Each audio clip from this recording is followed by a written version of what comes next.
In this video, I am going to show you how to install WordPress on Godaddy Subdomain. So let's see how we can do it.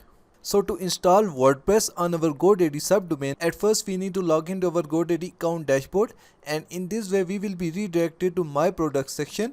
From here we are going to scroll down and click on Web Hosting. Now click on Manage next to your web hosting. And after that, from the top just click on Cpanel Admin. And this will take us to the cPanel of our Godaddy hosting. Now to install WordPress on our Godaddy subdomain, from here we are going to scroll down to Applications section, and after that from here we are going to select WordPress.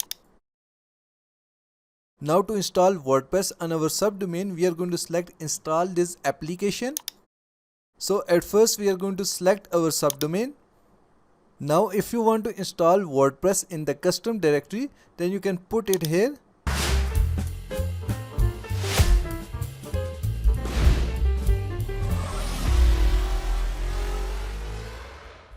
You can put the name of your custom directory here, but it is optional. You can also leave it as it is. Next is you can select the WordPress version from here. I will recommend you to go with the latest version. After that you can select your WordPress website language.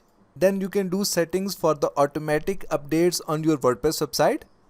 You can go with update to new minor changes and security releases.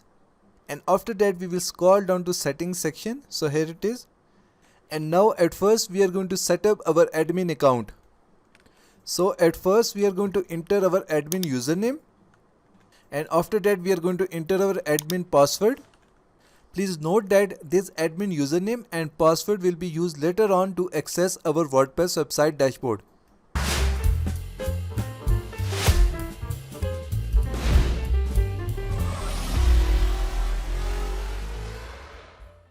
So please save them in a document so that you can access them later. After that we are going to enter our administrator email. And then for the website title and tagline, you can leave it as it is, because we can easily change it from the WordPress website dashboard. Now if you want to activate two-factor authentication on your WordPress website, then you can select it from here. And also if you want to install limit login attempts WordPress plugin on your WordPress website, then you can also select yes from here. After that just scroll down to the bottom and click on install. And in this way WordPress will be installed on your Godaddy subdomain. So this is how you can install WordPress on your Godaddy subdomain. Thank you so much for watching the video tutorial. Please like the video and subscribe to my channel.